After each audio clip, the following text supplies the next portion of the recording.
একুশের প্রথম প্রহরে ভাষা শহীদদের প্রতি প্রধানমন্ত্রীর শ্রদ্ধা, বীর সন্তানদের শ্রদ্ধা জানাতে কেন্দ্রীয় শহীদ মিনারে মানুষের ঢল। প্রথমবারের মতো শহীদ মিনারে জামায়াত আমির জানালেন শ্রদ্ধা, সঙ্গে ছিলেন জাতীয় সংসদের বিরোধী দলীয় চিফ হুইপও। নওগাঁয় ফলের বাজারে আগুন, দাম শুনে খালি হাতে ফিরছেন নিম্ন আয়ের মানুষ, কঠোর ব্যবসার হুঁশিয়ারি জেলা প্রশাসকের। সুপ্রিম কোর্টকেও পাত্তা দিচ্ছেন না ট্রাম্প, বিকল্প আইনের দোহাই দিয়ে নতুন করে 10% শুল্ক আরোপেরও ঘোষণা। এবং হতাশার বিশ্বকাপের শেষটা রঙিন হলো অস্ট্রেলিয়ার, ওমানের বিপক্ষে 9 উইকেটের দাপটে জয় অজিদের।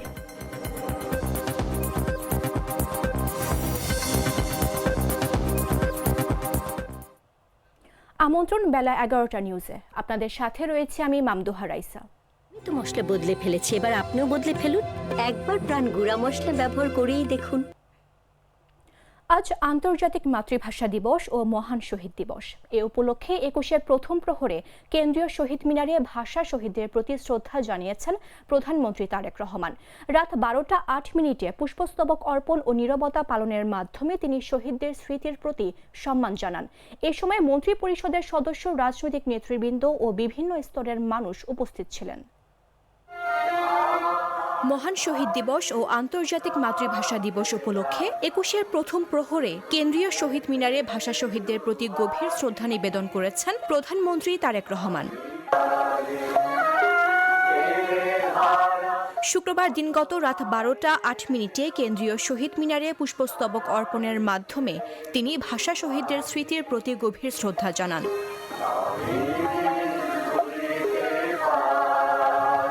ঘড়ির কাঁটা 12টা ছুঁইতেই তিনি শহীদ মিনার প্রাঙ্গণে পৌঁছান। অমর একুশের ঐতিহাসিক গান আমার ভাইয়ের রক্তে রাঙানো 21শে ফেব্রুয়ারি আমি কি ভুলিতে পারি গানের সঙ্গে সঙ্গে প্রধানমন্ত্রী তারেক রহমান কেন্দ্রীয় শহীদ মিনারে পুষ্পস্তবক অর্পণ করেন। তিনি ভাষা শহীদদের স্মৃতির প্রতি গভীর শ্রদ্ধা জানিয়ে কিছুক্ষণ নীরবে দাঁড়িয়ে থাকেন। শ্রদ্ধা নিবেদনের পর ভাষা শহীদদের আত্মার মাগফিরাত কামনায় মোনাজাতে শরীক হন প্রধানমন্ত্রী। করে দিন ইয়া আল্লাহ, ফরিয়াদ আপনার দরবারে মাওলা, এই রমাদানে আপনার কাছে আমরা ফরিয়াদ করছি মাওলা, আমাদের দেশের প্রতি আপনি খাস রহমত অবতীর্ণ করুন। এই সময় মন্ত্রী পরিষদের সদস্য, প্রধানমন্ত্রীর উপদেষ্টা, সংসদ সদস্য, 3 বাহিনীর প্রধান, বিএনপির জ্যেষ্ঠ নেতা, বীর মুক্তিযোদ্ধা, বিদেশি কূটনীতিক, উচ্চপদস্থ বেসামরিক ও সামরিক কর্মকর্তারা উপস্থিত ছিলেন। পরে মন্ত্রী পরিষদের সদস্য ও দলীয় জ্যেষ্ঠ নেতাদের সঙ্গে নিয়ে বিএনপির পক্ষ থেকেও পুষ্পস্তবক অর্পণ করেন তারেক রহমান। ফাফু আন্না ইয়া করিম, ফাফু আন্না ইয়া রহিম, ইয়া আল্লাহ। এরপর কেন্দ্রীয় শহীদ মিনার সর্বসাধারণের জন্য উন্মুক্ত করে দেওয়া হয়। নানা শ্রেণী পেশার মানুষ খালি পায়ে হাতে ফুল নিয়ে এবং আমার ভাইয়ের রক্তে রাঙানো 21শে ফেব্রুয়ারি গানের আবহে শহীদ মিনারে আসেন। 1952 সালের এই দিনে ভাষার জন্য আত্মোৎসর্গকারী শহীদদের স্মরণে তারা শ্রদ্ধা জানান।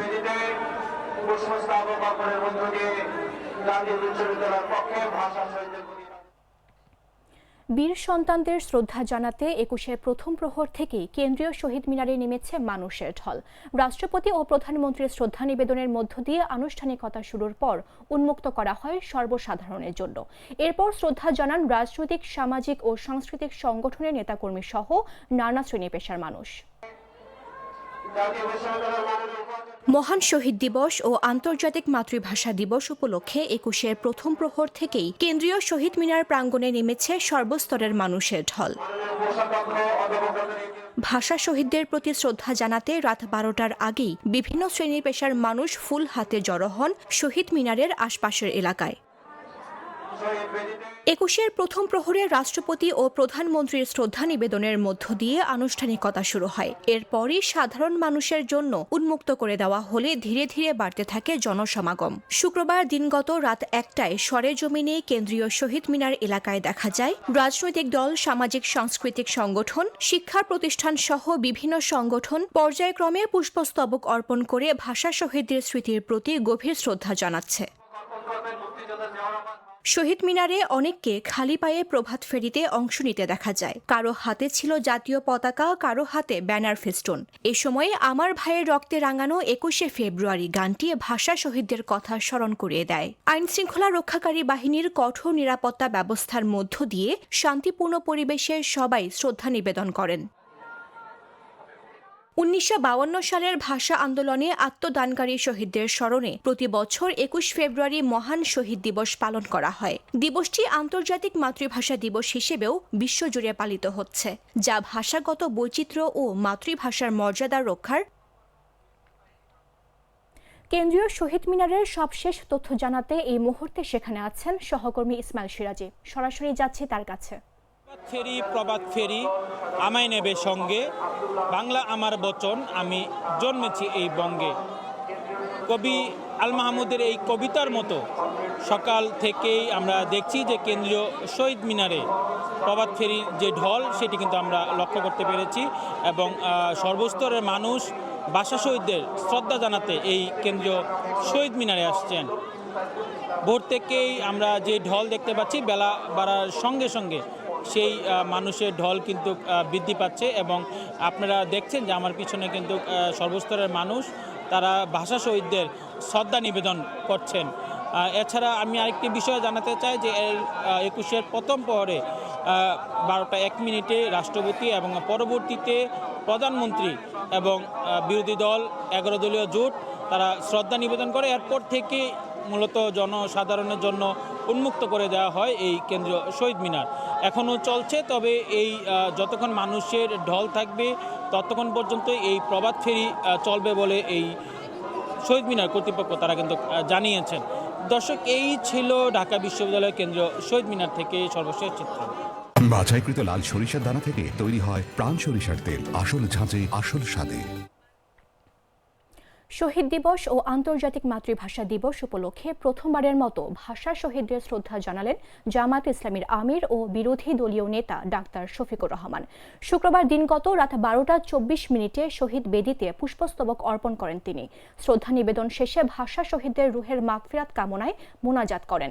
এ সময় জাতীয় সংসদের বিরোধী দলীয় চিফ হুইপ ও জাতীয় নাগরিক পার্টির আহ্বায়ক নাহিদ ইসলাম, সংসদ সদস্য ও জামায়াতে ইসলামীর নায়েবে আমির এটিএম আজহারুল ইসলাম, অধ্যাপক মুজিবুর রহমান, সহকারী সেক্রেটারি জেনারেল মাওলানা রফিকুল ইসলাম, এনসিপির সদস্য সচিব আখতার হোসেন, উত্তরাঞ্চলের সমন্বয়ক হাসরাত আব্দুল্লাহ প্রমুখ উপস্থিত ছিলেন।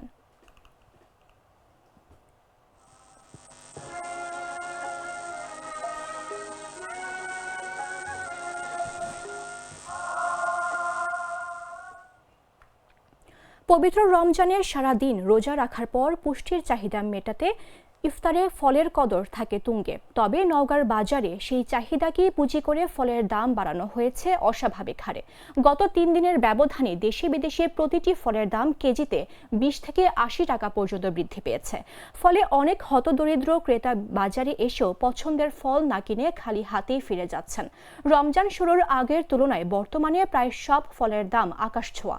বর্তমানে প্রতি কেজি তরমুজ ৯০ টাকা, পেঁপে ৮০ টাকা এবং মালটা ৩৪০ টাকা দরে বিক্রি হচ্ছে। বিদেশি ফলের মধ্যে আপেল ৩০০ থেকে ৪৪০ টাকা, উন্নত মানের খেজুর ১৫০০ টাকা কেজি পর্যন্ত বিক্রি হতে দেখা গেছে। এমনকি কলার হালিও ঠেকেছে ৪০ থেকে ৫০ টাকায়। ক্রেতারা বলছেন ব্যবসায়ীরা নানা অজুহাতে সিন্ডিকেট করে দাম বাড়াচ্ছেন। এ বিষয়ে নওগাঁর অতিরিক্ত জেলার প্রশাসক সাদিয়া আফরিন বলেন, রমজানের দাম বাড়িয়ে দেওয়াটা একটা প্রবণতা হয়ে দাঁড়িয়েছে। নিত্য প্রয়োজনীয় দ্রব্য সহ ফলের দাম সহনীয় রাখতে ভোক্তা অধিকারের পাশাপাশি জেলার প্রশাসনের নির্বাহী ম্যাজিস্ট্রেটরা দ্রুতই অভিযানে নামবেন। কেউ সিন্ডিকেট করলে তার বিরুদ্ধে কঠোর ব্যবস্থা নেওয়া হবে।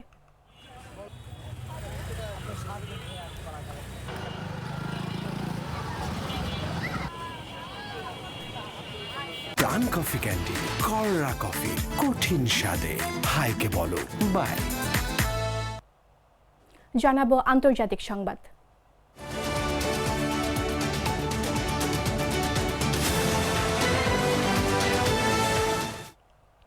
বিশ্বজুড়ে যুক্তরাষ্ট্রের আরোপিত একতরফা শুল্ককে অবৈধ ঘোষণা করে ঐতিহাসিক রায় দিয়েছেন মার্কিন সুপ্রিম কোর্ট। তবে সর্বোচ্চ আদালতের এই রায়কে পাত্তাই দিচ্ছে না দেশটির প্রেসিডেন্ট ডোনাল্ড ট্রাম্প। উল্টো আদালতকে কলঙ্ক ও বিদেশি স্বার্থে প্রভাবিত বলে আক্রমণ করেছেন তিনি। আদালতের নিষেধাজ্ঞা এড়াতে বিকল্প আইনের দোহাই দিয়ে নতুন করে 10% শুল্ক আরোপেরও ঘোষণা দিয়েছেন ট্রাম্প। শুক্রবার এক সংবাদ সম্মেলনে ট্রাম্প সুপ্রিম কোর্টের 6-3 ব্যবধানের রুলিং নিয়ে তীব্র ক্ষোভ প্রকাশ করেন। সর্বোচ্চ আদালত জানিয়েছেন মার্কিন কংগ্রেসের অনুমতি ছাড়া international emergency economic powers act ব্যবহার করে এভাবে ঢালাও শুল্ক আরোপ করা যায় না। এই রায়ের প্রতিক্রিয়ায় ট্রাম্প উদারপন্থী বিচারপতিদের দেশের কলঙ্ক এবং তার পক্ষে না থাকা রক্ষণশীল বিচারপতিদের সংবিধানের প্রতি অদেশপ্রেমিক ও অনুগত নয় বলে অভিহিত করেন। তিনি সাফ জানিয়ে দেন, শুল্ক আরোপের অধিকার তার আছে এবং সবসময়ই ছিল। আদালত আইনি পথ বন্ধ করলেও ট্রাম্প 1962 সালের ট্রেড এক্সপেনশন অ্যাক্ট ব্যবহার করে নতুন করে 10% বৈশ্বিক শুল্ক আরোপের ঘোষণা দিয়েছেন। আগামী 3 দিনের মধ্যে এই নতুন 10% শুল্ক কার্যকর হতে যাচ্ছে, যা আগামী 150 দিনের জন্য কার্যকর থাকবে। ট্রাম্প জানিয়েছেন, আগামী 5 মাস বিভিন্ন দেশের অন্যায্য বাণিজ্য নীতি নিয়ে তদন্ত করা হবে, যার ভিত্তিতে পরবর্তীতে আরও স্থায়ী বা উচ্চ হারে শুল্ক আরোপ করা যেতে পারে।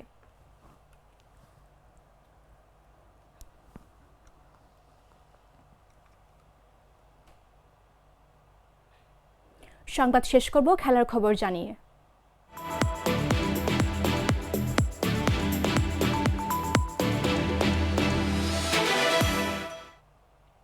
হতাশার টি-20 বিশ্বকাপ মিশনের শেষটা রঙিন হলো অস্ট্রেলিয়ার। ওমানের বিপক্ষে 9 উইকেটের দাপটে জয় নিয়ে বিশ্বকাপ শেষ করল অস্ট্রেলিয়া। 105 রানের লক্ষ্যে ব্যাট করতে নেমে একটি উইকেট হারিয়ে জয় পেয়েছে অজিরা। আসর থেকে বিদায় নিলেও 62 বল হাতে রেখে পকেটে পড়েছে দ্বিতীয় জয়। ওপেনিংয়ে নামা অস্ট্রেলিয়ার অধিনায়ক মিচেল মার্শেল ঝড়ো 50-তে ওমানের বোলাররা খেয়েছেন বেধড়ক পিটুনি। ট্রাভিস হেডের সঙ্গে ঝড়ো ব্যাটিংয়ে গড়েন 93 রানের জুটি। 6-4-এ 19 বলে 32 রান করে শাকিল আহমেদের বলে তাকেই ক্যাচ দিয়ে বিদায় নেন হেড। তিনি আউট না হলে 10 উইকেটে জয়ের পথেই ছিল অজিরা। মিচেল মার্শ অপরাজিত থেকে দলকে পাইয়ে দিয়েছে জয়। ওমানের হয়ে বোলাররা বেধড়ক পিটুনি খেয়েছেন। শাকিল আহমেদ ছাড়া সবাই রান দিয়েছেন ওভার প্রতি 10-এর ওপরে।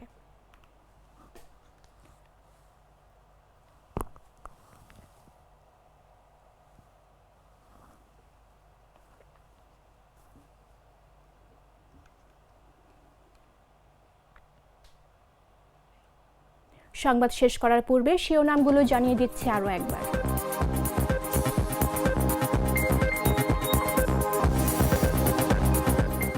একুশের প্রথম প্রহরে ভাষা শহীদদের প্রতি প্রধানমন্ত্রীর শ্রদ্ধা। বীর সন্তানদের শ্রদ্ধা জানাতে কেন্দ্রীয় শহীদ মিনারে মানুষের ঢল। প্রথমবারের মতো শহীদ মিনারে জামাত আমির জানালেন শ্রদ্ধা। সঙ্গে ছিলেন জাতীয় সংসদের বিরোধী দলীয় চিফ হুইপ। নওগাঁয় ফলের বাজারে আগুন, দাম শুনে খালি হাতে ফিরছেন নিম্ন আয়ের মানুষ। কঠোর ব্যবস্থার হুঁশিয়ারি জেলা প্রশাসকের। সুপ্রিম কোর্টকেও পাত্তা দিচ্ছেন না ট্রাম্প, বিকল্প আইনের দোহাই দিয়ে নতুন করে 10% শুল্ক আরোপেরও ঘোষণা। এবং হতাশার বিশ্বকাপের শেষটা রঙিন হলো অস্ট্রেলিয়ার। ওমানের বিপক্ষে 9 উইকেটের দাপুটে জয় অজিদের।